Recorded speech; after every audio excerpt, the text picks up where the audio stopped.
Hello everyone, मैं नीलम तिवारी आप सभी का मैग्नेट ब्रेन्स में बहुत बहुत स्वागत करती हूँ। मैग्नेट ब्रेन्स एक ऐसा चैनल है जहाँ पर आपको किंडरगार्टन से लेकर 12th क्लास तक के सारे वीडियोस बिल्कुल फ्री अवेलेबल करवाए जाते हैं। जैसा कि आज हम आपको पढ़ाने वाले हैं धातु रूपों में दृश्य धातु। अच्छा, दृश्य जो धातु होती है उसका अर्थ होता है देखना। कहते हैं कि जो दृश्य धातु से ही हमारा दर्शन शब्द बना है ना। दर्शन शब्द कहाँ से बना है? हमारी दृश्य धातु से ही बना है। दृश्य तो क्योंकि दृश्य धातु का अर्थ होता है देखना और दर्शन का अर्थ भी होता है देखना, है ना। तो बताइए, अभी अपन देखेंगे कि देखिएगा हमारे कितने सारे शब्द हैं जो हम कहते हैं कि हम तो दर्शन करने गए थे। हमें लगता है कि वो तो हम हिंदी शब्द बोल रहे हैं, जबकि वो हमारा दृश्य धातु संस्कृत से ही उसमें बना हुआ है। ठीक है ना। अच्छा, अब जैसे हमने कहा कि मैं कोई भी मैं चित्र देखता हूँ, मैं टीवी को देखता हूँ, मैं नाटक देखता हूँ, ठीक है। बालक पुस्तक को देखता है, बालक चित्र को देखता है, बालक बाहर के वातावरण को देखता है। तुम देखते हो, तुम वीडियो देखते हो, है ना। मैं आप लोगों को पढ़ाते हुए भाई आपको देखती हूँ, है ना। तो देखना, अब इसमें देखिएगा हमने जो जो शब्द बोले उनमें हमने क्या एक चीज समान बोली। जैसे हमने कहा देखना तो सब में समान था, और उसके साथ साथ में क्या था कि बालक के साथ में हम बोल रहे थे बालक देखता है, दो बालक देखते हैं, सभी बालक वीडियो देखते हैं। तुम देखते हो, तुम दोनों देखते हो, तुम सब देखते हो, मैं देखता हूँ, हम दोनों देखते हैं, हम सब देखते हैं। ठीक है। अब यहाँ पे अब इसके बाद हम थोड़ा परिवर्तन करके कहें कि मैंने देखा था, मैंने एक बार एक मोर को देखा था। अब आप कहोगे और कहेंगे तुमने देखा था, और कहेंगे सबने देखा था, तुम सबने देखा था। अब यहाँ पे क्या परिवर्तन हुआ कि वही देखने की धातु भूतकाल में परिवर्तित हो गई। अब हमने कहा कि जब जब हिमालय के पर्वत की सैर करने जाएंगे, जब हम कश्मीर में जाएंगे, जब हम राजस्थान में जाएंगे, जब हम कन्याकुमारी जाएंगे, वहाँ हम कन्याकुमारी में हम कहेंगे हम समुद्र देखेंगे। अब कहेंगे हिमालय में हम बर्फ को देखेंगे, कश्मीर में हम हिमालय की चोटियों को देखेंगे, ठीक है, गुजरात में हम सोमनाथ के मंदिर को देखेंगे। देख नहीं रहे हो, देखोगे। गा गी गे ने क्या किया? वो देखने में ही जो गा गी गे लगा उसने आपका भविष्य बता दिया कि ये देखने की क्रिया ना अभी हो रही है, ना हो चुकी है, और अब होगी आपकी। ठीक है। अब कहा आपको कि आप ज्ञान की जितनी भी या कहें पढ़ाई की वीडियो जरूर देखो, पढ़ाई की वीडियो देखो। ठीक है। अब कहा देखो, यहां आपको आज्ञा मिल गई। क्या मिली? आज्ञा। अब आपको आपकी जो माता पिता हैं या कोई भी है आपसे बड़ा, आपको आज्ञा अब आपको सलाह देता है, जिसमें आपसे कहता है कि तुम्हें अच्छी चीज़ें देखना चाहिए। मोबाइल में भी देखते हो, फ़ोन में भी देखते हो, तो अच्छी चीज़ें देखना चाहिए। अब देखने के साथ में चाहिए लगा दिया, तो यहाँ पे देखने के साथ में एक जगह है हो लगा दिया, एक जगह था थी लगा दिया, एक जगह गागी लगा दिया, एक जगह आज्ञा में कह दिया देखो। ओ की मात्रा के साथ में सिंपल कुछ नहीं लगाया, केवल ओ की मात्रा जोड़ दी उसमें। एक जगह कह दिया चाहिए। तो यहाँ पे जैसे हमने काल के अनुसार हर चीज बदली कि नहीं बदली? जहां है हो लग गया, वो आपको वर्तमान का बोध कराने लगा, समय का। किस समय में कौन सा ये काम हो रहा है उसको किसने दर्शाया? जहां है हो लगा हुआ था, हूं लगा हुआ था, उसने आपको बताया कि ये हर से जुड़ी हुई चीजें वो कहाँ पे आपको वर्तमान काल में मिल रही हैं। अब कहे था थी जिसमें लगा है वो भूतकाल में मिल रही हैं। पहले हम हिंदी का पहचानना सीख जाएं, उसी को फिर हम संस्कृत में बता देते हैं आपको। गागी की जिसमें लगा हुआ है हिंदी में, वो आप समझ जाओगे ये भविष्य काल है। जिसमें ये तीनों ही चीजें ना हो, चाहिए भी ना हो, सिर्फ आज्ञा का हमें बोध हो रहा होगा, पढ़ो लिखो देखो, वो हमारा आज्ञार्थवाची हो गया।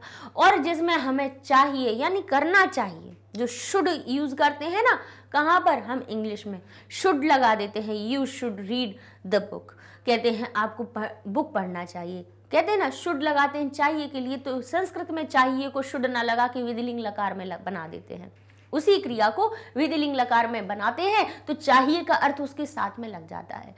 हर एक क्या होता है कि हमें कुछ ना कुछ हर एक भाषा में आप देख रहे हो कि काल को दर्शाने के लिए कुछ ना कुछ जोड़ना पड़ता है। तो यहाँ पर भी क्या होता है कि हर एक काल को दर्शाने के लिए मूल धातु में हम कुछ प्रत्यय जोड़ देते हैं। प्रत्यय यानी धातु या किसी भी शब्द के अंत में लगने वाले ऐसे छोटे छोटे शब्द जिनका स्वयं का तो कोई अर्थ नहीं होता, लेकिन जब वो दूसरे शब्द में जुड़ते हैं तब वो उसका नया अर्थ बना देते हैं। जैसे पश्य का अर्थ, अब ये हमारी जो दृश्य धातु है ये कैसी धातु है? गच्छ, गम जैसी धातु है। गम हुई हमारी, दृश्य धातु हुई हमारी, पा धातु हुई हमारी, स्था धातु हुई, जिघ्र धातु हुई। ये धातुएं ऐसी हैं जो हमारी क्या करती हैं? अपने रूप, घ्रा धातु होती है जो जिघ्र जैसा रूप बनाती है, घ्रा धातु होती है। अब गम का अर्थ हो जाता है हमारा गच्छ, दृश्य धातु हो जाती है हमारी पश्य, फिर कहते हैं कब हो जाती है ये भी देख लेते हैं अपन। पा धातु बन जाती है पिब के अनुसार रूप बना लेती है, स्था धातु तिष्ठ के अनुसार रूप बना लेती है। अच्छा, घ्रा धातु यानी सूंघना, ये धातु हमारी जिघ्र के अनुसार रूप बनाती है। ठीक है, कहाँ बनाती है? तो कह रहे 4 लकारों में ये जो धातुएं हैं गम, दृश्य, पा, स्था, घ्रा, जब ये 4 लकारों में जब ये जाती हैं अपने रूप बनाने के लिए, तो ये थोड़ा सा अपना रूप बदल के परिवर्तित कर लेती हैं। गम धातु गच्छ में बदल जाती है, दृश्य धातु पश्चिम में बदल जाती है, पा धातु पिब में, स्था धातु तिष्ठ में और घ्रा धातु जिघ्र में बदल जाती है। किन लकारों में? कहेंगे जब वर्तमान काल की बात हो रही होगी तब, यानी लट लकार। भूतकाल की बात हो रही होगी तब, यानी कि लंग लकार में। फिर कहेंगे हमारी कौन सी आज्ञा जहां पे मिल रही होगी वहां पर लोट लकार में। और जहां चाहिए का अर्थ निकल रहा होगा, साथ में चाहिए का अर्थ हमें जोड़ना होगा, तब भी हमारा ये जो धातुएं हैं अपना रूप परिवर्तन करके ही अपने रूप बनाती हैं। इनका रूप परिवर्तित होके ये बनता है गम गच्छ बनता है, दृष्पश्य बनता है, पापे बनता है, स्तातिष्ठ बनता है और घ्रा जिघ्र बनता है इन 4 लकारों में। यानी इन 4 लकारों की जो प्रत्यय हैं, जैसे हम लट लकार में क्या जोड़ते हैं? ती, तह, अंति, सी, थह, थ, आमी, आवह, आमह, इस प्रकार के जो हम 9 प्रत्यय जोड़ते हैं वो लट लकार के इस धातु में जोड़ेंगे, ना ही गम में। गमति, गमतः, गमंती नहीं बनाएंगे, गमसी, गमथः, गमथ नहीं बनाएंगे, गमामी, गमामह, गवावह नहीं बनाएंगे। हम क्या बनाएंगे? गच्छति, गच्छतः, गच्छन्ति बनाएंगे। इस तरह से दृश्य बन गया पश्यति, पश्यतः, पश्यन्ति। ठीक है, तो ये चीज आपको ध्यान रखना। तो कहेंगे फिर इनका क्या काम है? किसी में ऐसे बनाए जाते हैं? बोले हाँ, ये जो धातुएं हैं अपने मूल रूप में केवल और केवल लिट लकार में ही रहती हैं। इन 5 लकारों में से, इन 5 जो हम 5 आपको लकार पढ़ा रहे हैं उनमें से ये अपने मूल रूप में सिर्फ लिट लकार में ही रहती हैं। यानी गम धातु गम ही बनी रहेगी, दृश्य दृश्य बनी रहेगी, पा बनी रहेगी, स्था स्था और घ्रा घ्रा। कहेंगे गमिष्यति, गमिष्यतः, गमिष्यन्ति, दृश्यति, दृक्ष्यति, दृक्ष्यतः, दृक्ष्यन्ति, पास्यति, पास्यतः, पास्यन्ति, स्थास्यति, स्थास्यतः, स्थास्यन्ति, घ्रास्यति, घ्रास्यतः, घ्रास्यन्ति। ठीक है, इस प्रकार से ये रूप बनते हैं। तो अब हमारी दृश्य धातु, क्योंकि ये लट लकार है तो वो क्या परिवर्तित हो गई? पश्य बन गई। क्या बन गई हमारी? पश्य। अब पश्य में जोड़ेंगे हम ती, तह, अंति, सी, थह, थ, आमी, आवह, आमह। तो हमने जोड़ दिया, क्योंकि लट लकार में वर्तमान काल में किसी भी धातु को हम जब प्रथम पुरुष के लिए बनाते हैं, प्रथम पुरुष यानी जहां हमने कहा जहां ना मैं हो ना उत्तम हो, किसी भी वाक्य में जब ना करने वाला मैं हो, काम करने वाला, पुरुष कौन होता है? कर्ता। पुरुष कौन है? पुरुष किसको कहते हैं? कर्ता को कहते हैं। जो क्रिया को कर रहा है वो कितने प्रकार का हो सकता है? काम करने वाला 3 प्रकार का हो सकता है। कैसा हो सकता है? बोले प्रथम पुरुष का, मध्यम पुरुष का, उत्तम पुरुष का। तो नहीं समझ में आ रहा कि ये पुरुष क्या है। तो पुरुष बताए तो पुरुष काम करने वाले, जैसे हम कहें कि एक तरह से कहा जाए कि जो वक्ता होता है वो उत्तम पुरुष में आता है। सुनने वाला जो श्रोता होता है वो मध्यम पुरुष में आता है, और बाकी जिसके बारे में हम बात करते हैं वो हमारा प्रथम पुरुष में आता है। इसी को हमने सरल भाषा में समझाने के लिए आपको बता दिया कि मैं उत्तम, तुम मध्यम, बाकी सब प्रथम। यानी पुरुषों को हम कैसे कैटेगरी में डिवाइड करेंगे, कैसे हम श्रेणियों में विभाजित करेंगे।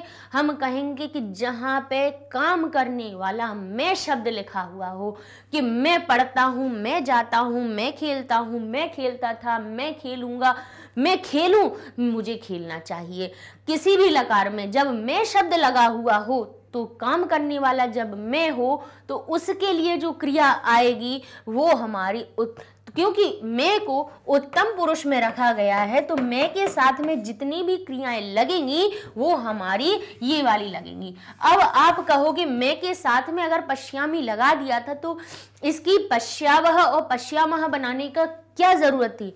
तो उसकी जरूरत ये थी कि काम करने वाला मैं अकेला कभी कभी अकेला होगा तब तो उसको एक वचन में लेंगे। हो सकता है कि आप जो काम कर रहे थे, जैसा हमने कहा कि मैं किताब पढ़ रही थी और पढ़ते पढ़ते मेरे साथ में आके मेरा भाई या मेरी बहन आकर बैठ गई और फिर हमने कहा, कोई हमसे पूछे कि क्या कर रहे हो, अकेले बैठे थे, तब तक पापा ने पूछा क्या कर रही हो, हमने कहा मैं पुस्तक पढ़ रही हूँ, मैं किताब पढ़ रही हूँ, मैं कोई भी उपन्यास पढ़ रही हूँ। ठीक है, अब हम दोनों पढ़ रहे, अब हमारे साथ में क्या आई, हम जो उपन्यास पढ़ रहे थे, रामायण पढ़ रहे थे या जो भी कुछ हम पढ़ रहे थे उसके साथ में हमारा भाई आके बैठ गया, हमारी बहन आके बैठ गई, कोई भी आके बैठ गया। अब हम दोनों उसको साथ में पढ़ने लगे तो सामने वाले ने किसी ने भी हमसे पूछा कि क्या तुम दोनों क्या कर रहे हो, तो हमने कहा कि हम दोनों, अब मैं जिसमें शामिल है, हम कहीं नहीं गए हैं, हम यहीं पे बैठे हुए हैं, हम दोनों, अब मैं दोनों नहीं कहेंगे, क्या कह देते हैं उसको, मैं की जगह पे हम लगा देते, हम दोनों रामायण पढ़ रहे हैं। अच्छा ठीक है, अब हम दोनों पढ़ रहे थे, 2-3 बच्चे और बैठे थे, उन्हें भी इंटरेस्ट आ गया कि देखे तो ये लोग इतने मजे से पढ़ रहे हैं, आखिर इसमें है क्या ऐसा, वो भी आके बैठ गए और वो भी पढ़ने लगे साथ में। तो अब सब उन्होंने पूछा तुम लोग कर क्या रहे हो, है ना, तुम लोग कर क्या रहे हो, अरे हम रामायण पढ़ रहे हैं, हम गीता पढ़ रहे हैं, हम महाभारत पढ़ रहे हैं, गीता के श्लोक पढ़ रहे हैं, देखो कितना अच्छा लिखा हुआ है, इसमें कितना अच्छा वर्णन है, हर एक चीज़ को कितना अच्छा समझा है, हम सब पढ़ रहे हैं, हम लोग पढ़, तो हम लोग कह देते हैं, हम सब कह देते हैं, तो हम उसमें बने ही हुए थे, हम कहीं नहीं गए थे, है ना। तो मैं का भाव तो बना ही रहा था, तो मैं शब्द एक भी हो सकता है, दो भी हो सकते हैं और बहुत सारे हो सकते हैं। इसीलिए तो उत्तम पुरुष एक में भी, एक वचन में भी हो सकता है, द्विवचन में भी हो सकता है और बहुवचन में भी हो सकता है। इसीलिए हर एक पुरुष को 3 वचनों में विभाजित किया गया है, क्योंकि अगर देखा जाए तो हम हिंदी इंग्लिश में पढ़ते हैं तो सिंगुलर प्लूरल पढ़ते हैं, एक वचन बहुवचन पढ़ते हैं, लेकिन संस्कृत में उन संख्याओं को 3 भागों में विभाजित कर दिया।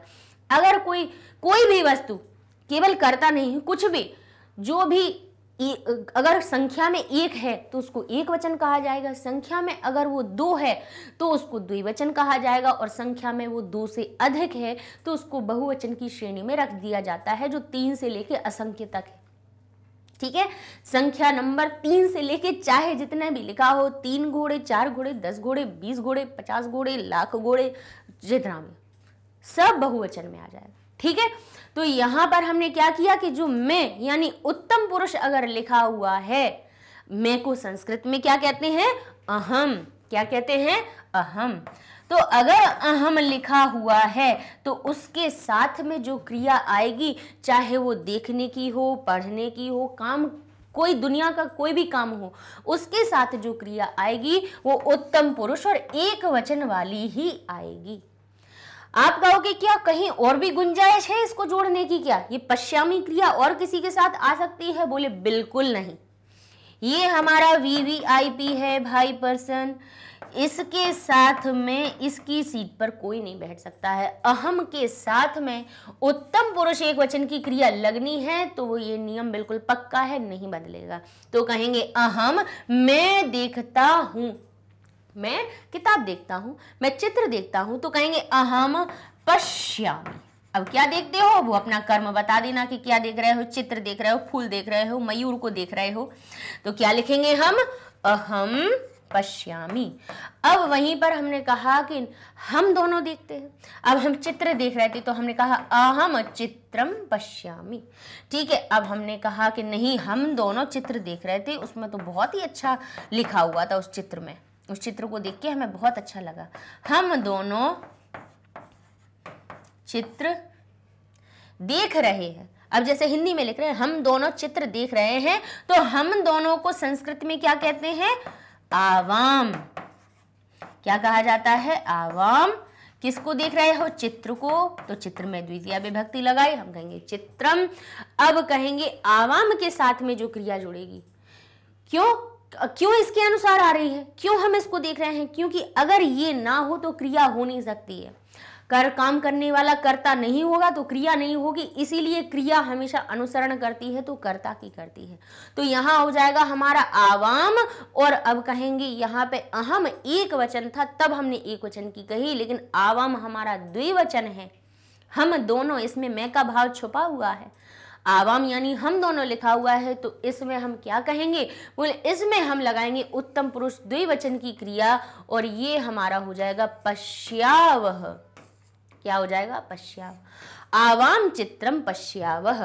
अब इसके बाद हम कहते हैं कि हम सब चित्र को देखते हैं, तब हमारी जो क्रिया है वो क्या बनेगी? हम सबको संस्कृत में कहते हैं वयम, और ये चित्र हो जाएगा चित्रम, और क्रिया हमारी बन जाएगी, क्योंकि अब ये अहम एक वचन का करता था मैं, आवाम का अर्थ होता है हम दोनों, ये द्विवचन का करता था, और वयम यानी हम सब, ये उत्तम पुरुष के बहुवचन का करता है, तो क्रिया हमारी आएगी पश्यामः।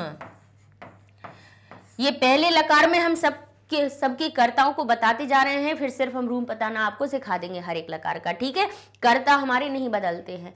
कर्ता चाहे देखने की हो, सुनने की हो, चलने की हो, लट लकार हो, लंग लकार हो, रेट लकार हो, लोट लकार हो, लिट हो, कोई भी हो, फर्क नहीं पड़ता है। हमारा जो उत्तम पुरुष का कर्ता है वो काल परिवर्तित हो जाए, उत्तम पुरुष के कर्ता यही रहेंगे तीनों।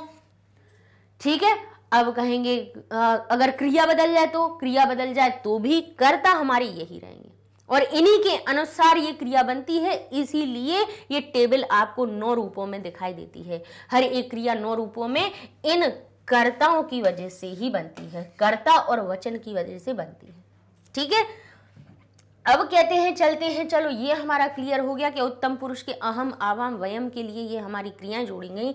अब चलते हैं मध्यम पुरुष में, और हमने कहा कि तुम देखते हो, तो मध्यम पुरुष का हमने क्या बताया? मैं उत्तम, तुम मध्यम, यानी तुम दोनों, तुम सब। तुम अकेले भी हो सकते हो, तुम्हारे साथ में कोई और हो तो तुम दोनों भी हो सकते हो, तुम सब भी हो सकते हो। यानी कि जहां पे तुम शब्द लिखा हुआ हो, आप नहीं, गलती मत कीजिएगा। बच्चे सोचते हैं कि तुम शब्द जो होता है, तुम जो शब्द होता है उसको हम क्या कहते हैं? युष्मद शब्द से, युष्मद उसका मूल शब्द होता है, उसके फिर रूप बनाए जाते हैं त्वम, युवाम, यूयम, इस प्रकार से।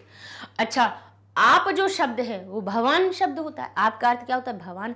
तो बच्चों को ऐसा लगता है कि भाई अपन सभ्य नहीं मानते हैं, तुमको अपन कहते हैं कि आप कह के बात करते हैं, छोटों से भी अपन आप कह के बात करते हैं ना। तो कहें क्या आपके साथ में भी क्या मध्यम पुरुष की क्रिया आएंगी? आप देखो, आप पढ़ो, आप दोनों देखो, नहीं, स्पेशल है ये, तुम ही होना चाहिए लिखा हुआ। तुम जहां जब शब्द नहीं होगा, इसकी जगह अगर आप लिख दिया भाव, भले ही आपका तुम कहने का हो, लेकिन आप उसको तुम नहीं कहना चाह रहे हो, अगर आप कह रहे हो तब आपके साथ में आप भवान पश्यति लिखोगे, पश्यसी नहीं आएगा। ये केवल स्पेशल जो हमारे 6 शब्द हैं, इन्हीं के लिए ये क्रियाएं बनाई गई हैं। कौन कौन से? हमारे उत्तम पुरुष के कौन कौन से हो गए? अहम, आवाम और वयम।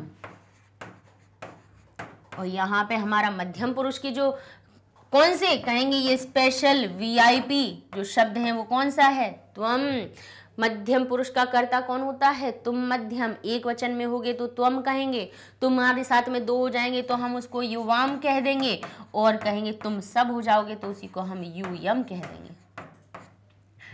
क्रियाएं त्वम के लिए ये ही आनी है, बाकी दूसरी कोई नहीं आनी है। युवाम के लिए हमारी कौन सी क्रिया आएगी? मध्यम पुरुष द्विवचन की। क्रियाएं बदलती रहे कोई फर्क नहीं पड़ता, लकार बदलते रहे कोई फर्क नहीं पड़ता, लेकिन ये जो सीट है मध्यम पुरुष द्विवचन की वो युवाम के लिए ही है।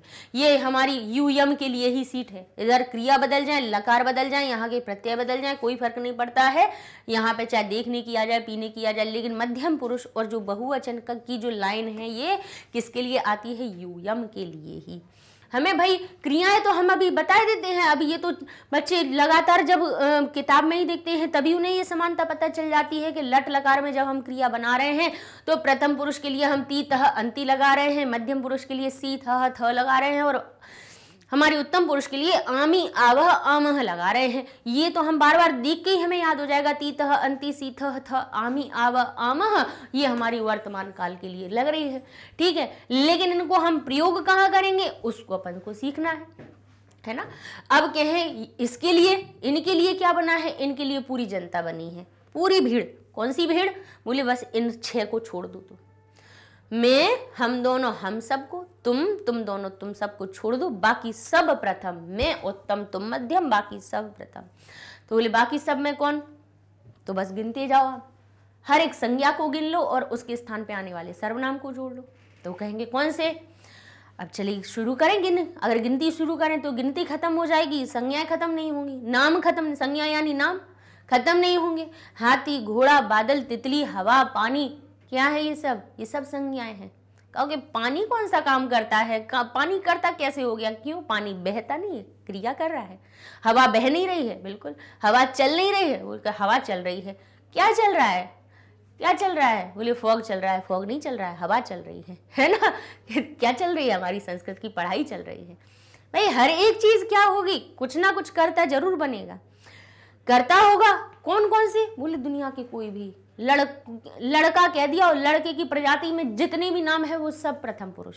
उन सब के साथ में जो क्रियाएं आएंगी वो प्रथम पुरुष की लगेंगी। लड़की कह दिया हमने, लड़की यानी जातिवाचक संज्ञा। अब उसमें आप लड़की को जोड़कर उसके कितने भी नाम हो, जितने भी नाम हो, जिन लड़कियों के, सब के साथ जो भी क्रियाएं कर रही होंगी उनके साथ में क्रियाओं का रूप केवल ये लगाओगे। राधा, लता, रमा, अपनी मीरा, सीता, गीता, मीता, जो भी है सब की क्रियाएं, सबके साथ सब जो काम कर रही होंगी उनको संस्कृत में बनाने के लिए एक कर रही होगी तब प्रथम पुरुष की क्रिया लगाओगे।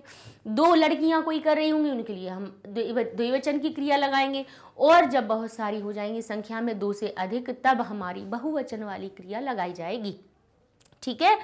तो कहेंगे केवल लड़का लड़की, बोले केवल एक लड़का लड़की तक सीमित नहीं रही है। हवा चलता है, हवा चलती है हमारी, कहें पानी बहता है, तितलियां उड़ती हैं, चिड़ियां चहकती हैं, सिंह गरजता है ना, हाथी चिंघाड़ता है, घोड़े दौड़ते हैं, बकरियां घास चरती हैं।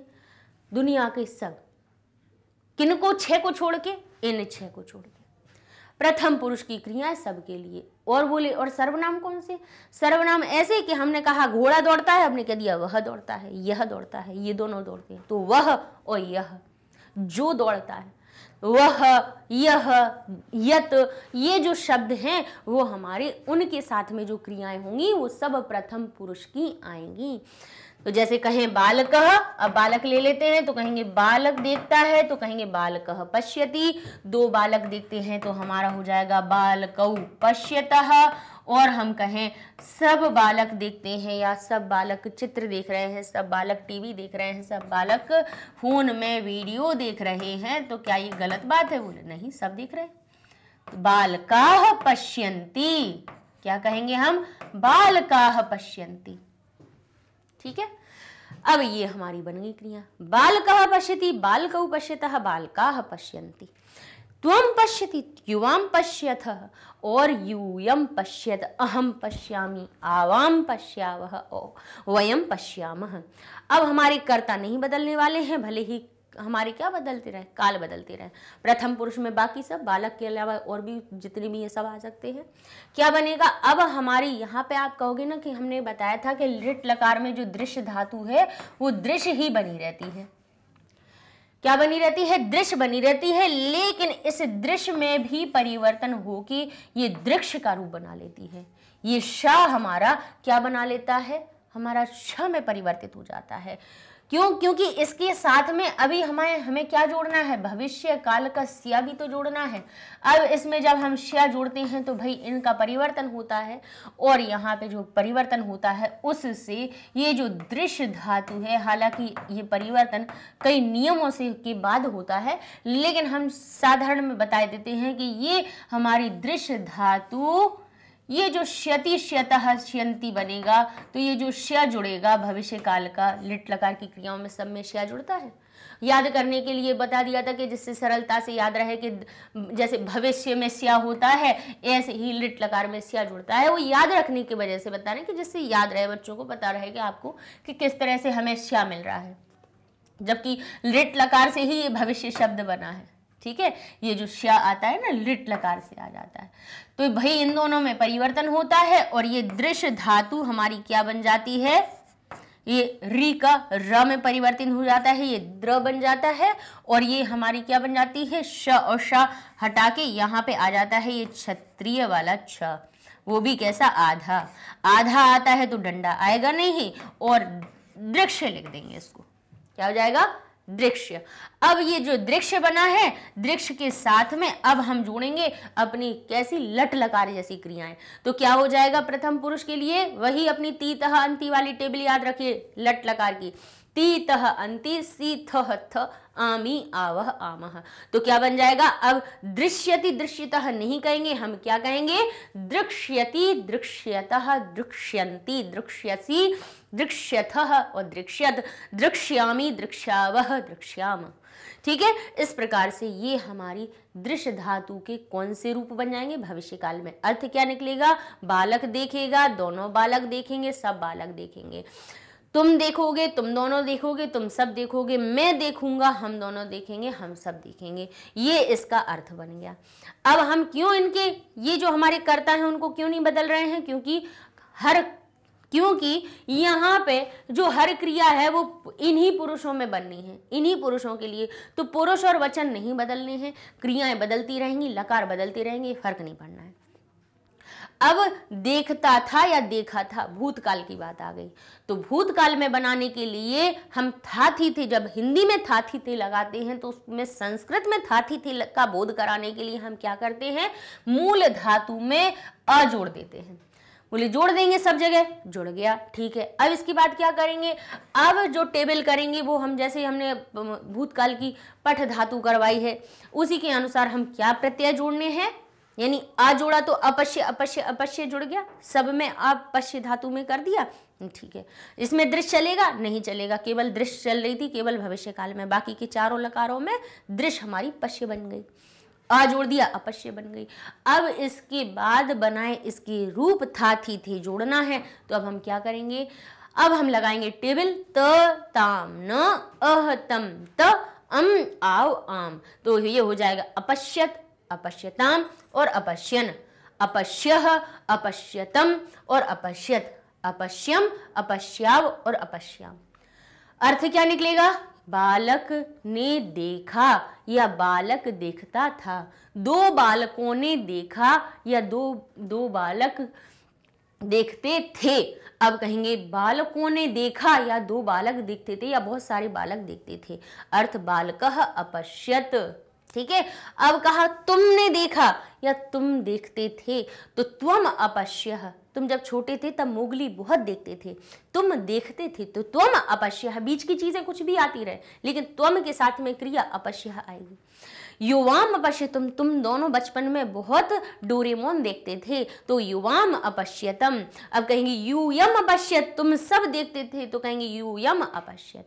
अब कहेंगे मैं देखता था, अहम अपश्यम, हम दोनों देखते थे, आवाम अपश्याव, हम दोनों रामायण देखते थे जब बचपन में थे, वयम अपश्याम, हम सब देखते थे।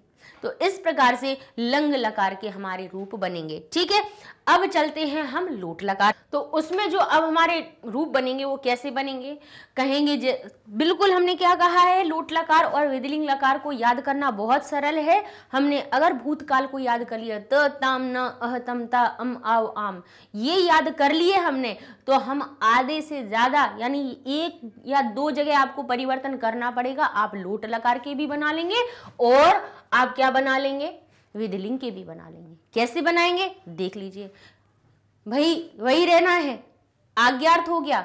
अब देखिए यहाँ पे तू ताम अंतु, अब यहाँ कहेंगे अ तम ता और आनी आव आम। कितने कितने देखिए इसमें समानता मिली हमें। अब अगर आप देखेंगे गौर से तो हमारा जब हम क्या बनाते हैं, भूतकाल के रूप बनाते हैं, तब क्या जोड़ते हैं, त, यहां जोड़ते हैं ताम, ऊपर लिखे देते हैं। ठीक है, क्या जोड़ते हैं हम, त ताम और यहां हम कहते हैं न।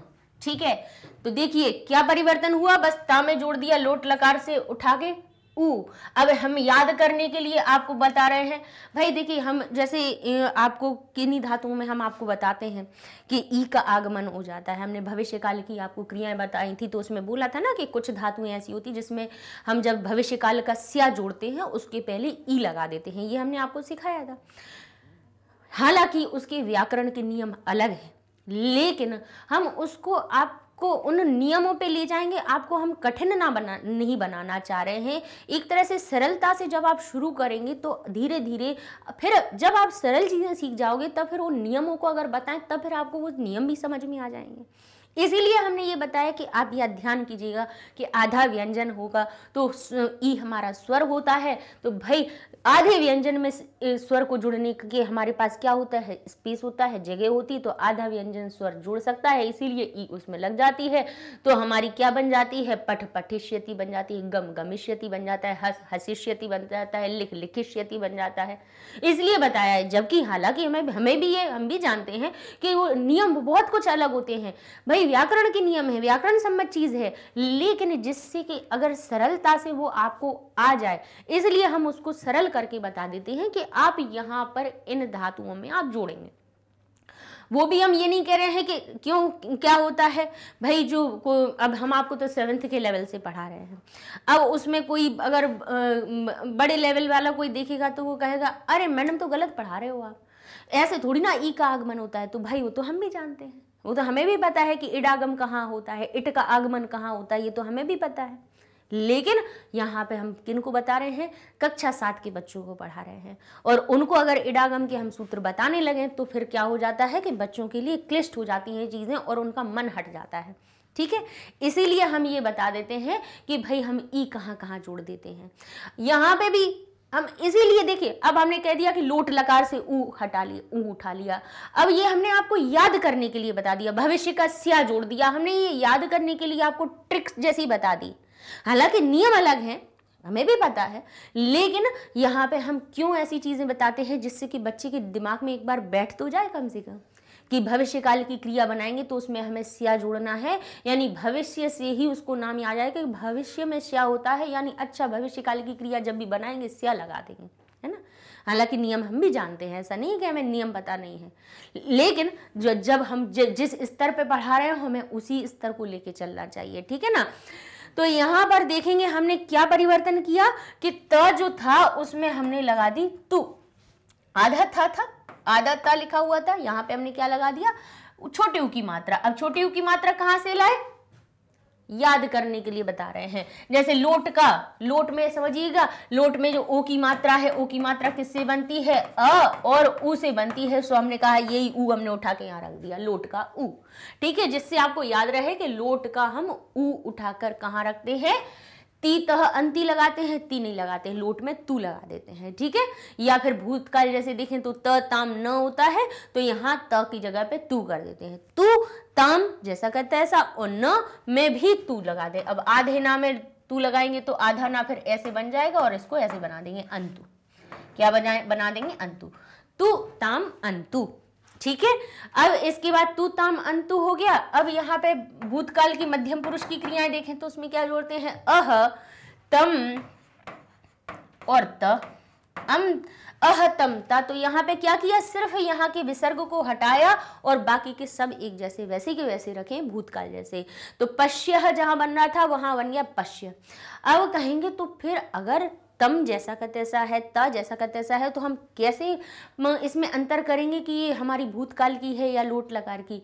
तो अंतर भी देखिए ये है कि भूतकाल की क्रियाओं में अ लगाया जाता है हर एक मूल क्रिया में।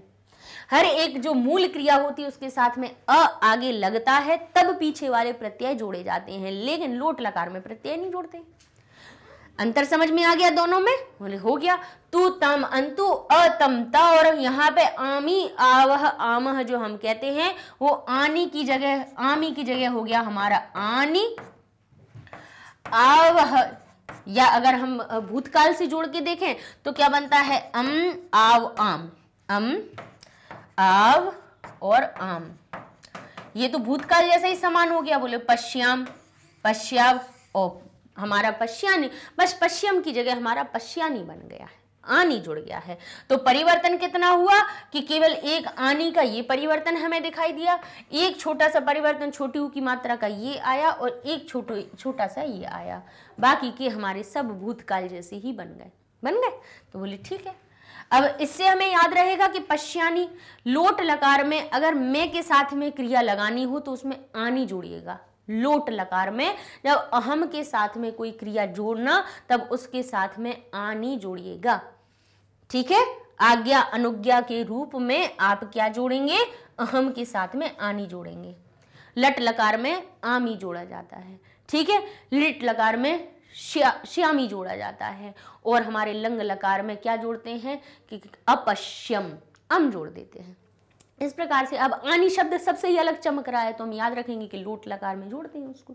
ठीक है, अब अर्थ क्या निकला है इसका, सॉरी ये सब चीजें नहीं हटानी थी क्योंकि ये भाई हमारे जो पुरुष है वो तो हमारे जैसे कि तैसे ही रहने हैं। ठीक है, तो देखिए हमारा बिल्कुल उसी जैसे मिल गए समान की नहीं मिले, कोई अंतर ज्यादा मिला नहीं मिला ना। एक तो अ हटा दिया भूतकाल का और उसके बाद में तू ताम अंतु कर दिया, यहाँ पे आनी कर दिया, यहाँ से विसर्ग हटा दिए, बस हो गया काम। ठीक है, बालक पढ़ो यानी राम पढ़ो, मोहन पढ़ो, सीता पढ़ो, गीता पढ़ो। ठीक है, अब कहेंगे दोनों बालकों पढ़ो तो कहेंगे बालकौ पश्यताम, दोनों बालक देखो तो कहेंगे बालकौ पश्यताम, तुम दोनों बालक देखो। बालकाः पश्यन्तु, सब बालक देखो, सब बालक रामायण को देखो, बहुत अच्छी चीज मिलती है ज्ञान की।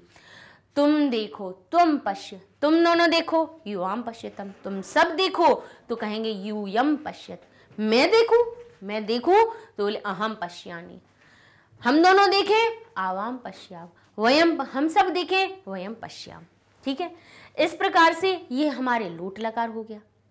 अब जहां पे क्रिया के साथ में चाहिए जुड़ा हुआ हो, हिंदी में या अपनी वाक्यों में हम बोल रहे हो और उसमें हमें चाहिए जोड़ना हो तो हिंदी में चाहिए जोड़ देंगे, इंग्लिश में शुड जोड़ देंगे। संस्कृत में क्या जोड़ेंगे, बोले संस्कृत में मूल धातु में एक ही मात्रा पहले तो लगा देंगे, पहले क्या लगा देंगे, एक ही मात्रा लगा देंगे, और फिर बाद में प्रत्यय कौन से जोड़ेंगे, बोले ये त ताम युह एह अह तम त और अम आव आम, बोले वही भूतकाल जैसे बन रहे हैं, बस एक ही जगह पे अ की जगह पे एक ही मात्रा लग रही है। तो पश्य हो गया पश्येत, पश्येताम, पश्येयुः, पश्येह, पश्येतम, पश्येत, पश्येयम, बस यहाँ पे अम की जगह पे यम हो जाता है, पश्येयम, पश्येव और हमारा पश्येव। ठीक है, एक ही मात्रा जोड़ दी, उसके साथ में भूतकाल जैसे हमने प्रत्यय लगा दिए तो वही हमारा विधिलिंग लकार बन गया। क्या परिवर्तन हुआ, बोले सिर्फ इतना परिवर्तन हुआ कि जहां पे एक तो अ हट गया भूतकाल वाला, एक तो सबसे पहले भूतकाल में ही सिर्फ आ रहता है, लोट विधिलिंग में और कहीं पे भी नहीं आता है। तो सबसे पहले तो अ हटाया और लोट और विधिलिंग बनाने के लिए हमने क्या किया, उसमें हमने पहले एक ही मात्रा जोड़ी। तो जो भी धातु थी मूल वो हो गई हमारी, पठ हो गई पठे, गच्छे, पश्ये, ठीक है, सब बन गई हमारी इस प्रकार। और क्या जोड़ा उसमें, त ताम, और ये परिवर्तन क्या, युह। ठीक है, तुम बालकों को देखना चाहिए, बालकों को रामायण देखना चाहिए तो कहेंगे बालकाः पश्येयुः, बालकाः पश्येयुः, तुम्हें देखना चाहिए तो कहेंगे त्वम पश्येह, तुम दोनों को देखना चाहिए। तो कहेंगे युवाम पश्येतम, तुम सबको देखना चाहिए। यूयम पश्येत, मुझको देखना चाहिए। अहम पश्येयम, हम दोनों को देखना चाहिए। तो कहेंगे आवाम पश्येव, और हम सबको देखना चाहिए, तो वयम पश्येव। इस प्रकार से ये हमारी कौन सी हो गई, दृश्य धातु के सारे रूप हो गए कि चाहिए का अर्थ जोड़ें, तब आप ये जो हमारे लिखे हुए हैं एक ही मात्रा के साथ वाले प्रत्यय आप जोड़ देंगे, चाहिए का अर्थ निकल आएगा। ठीक है, ध्यान रहेगा जब भी अनुवाद करेंगे। और जब संस्कृत को परिवर्तित कर रहे होगे हिंदी में, जैसे कहाँ लिखा होगा पश्येताम, तब समझ लेना कि मूल धातु में अगर एक ही मात्रा लगी है और पीछे दिखने वाले प्रत्यय हमें कैसे दिख रहे हैं, अपने लंग लकार जैसे दिख रहे हैं, समझ जाना ये विधिलिंग है। यानी इस धातु में, यानी पश्य यानी देखने की धातु में हमें चाहिए का अर्थ जोड़ना है। ठीक है, तो संस्कृत से चाहे हम हिंदी में परिवर्तन कर रहे हैं या हिंदी से संस्कृत में, हमें इन छोटी छोटी सी बातों का ध्यान रखेंगे तो हम जल्दी ही हर चीज़ को समझ पाएंगे। तो इस प्रकार से ये हमारी दृश्य धातु के रूप होते हैं पूरे। अच्छा, नेक्स्ट वीडियो में और हमारी जो धातुएं थोड़ी सी रह गई हैं, स्था धातु है, एक जिग्र धातु है, घ्रा धातु है, इनको भी हम आपको पढ़ाएंगे। अच्छा, ये सारे वीडियोस आपको हमारी वेबसाइट पर भी मिल जाएंगे। आप गूगल टैब पे जाएंगे, लिखेंगे magnetbrains.com, इंटर करेंगे तो आपकी वेबसाइट पेज ओपन हो जाएगी। अच्छा, इसमें आप क्लासेस सर्च करेंगे तो आपने जैसे क्लास 7 पे गए तो यहाँ पे आपको क्लास 7 की सारे जो वीडियोस हैं उनके आपको क्या दिखने लगेंगे, सब्जेक्ट्स दिखने लगेंगे। अब आप एनसीईआरटी पे जाएं या व्याकरण पे जाएं तो जिसको खोलेंगे उसका पेज ओपन हो जाएगा। अच्छा, व्याकरण पे गए, अब आपने देखा चैप्टर वाइज वीडियोस, तो यहाँ पे आपको चैप्टर्स की लिस्ट मिल जाएगी, जिसमें आप जिस चैप्टर को खोलोगे सिंपल उसी के वीडियोस आपको मिल जाएंगे तुरंत। नहीं तो YouTube की लिस्ट में थोड़ी सी परेशानी ये होती है कि प्लेलिस्ट तो वहाँ पे भी होती है, लेकिन जब हम खोलते हैं तो हमारे सामने सारे पाठ के वीडियो एक साथ आ जाते हैं, फिर उन्हें ढूंढना पड़ता है ना, कि कौन से पाठ का कौन सा है। लेकिन यहाँ पे भाई सरलता होगी, आपने पहला पाठ देखा, उसमें आपने देखा कि उससे जुड़े कितने वीडियो बने हैं, 3 वीडियो देखे हैं। चलो तो आज पाठ 1 पूरा करते हैं, तो एक के बाद एक तीनों वीडियो देख लिया, आपका पहला पाठ पूरा हो गया। ठीक है, इस तरह से पढ़ते रहिए मैग्नेट ब्रेन्स के साथ में। मिलते हैं नेक्स्ट वीडियो में। बताइएगा हमारे जो वीडियोस बनते हैं, हमारे जो लेक्चर्स बनते हैं, आपको कैसे लगते हैं। लाइक कीजिए, शेयर कीजिए, सब्सक्राइब कीजिए। मिलते हैं नेक्स्ट वीडियो में, नई धातु को सिखाएंगे। तब तक के लिए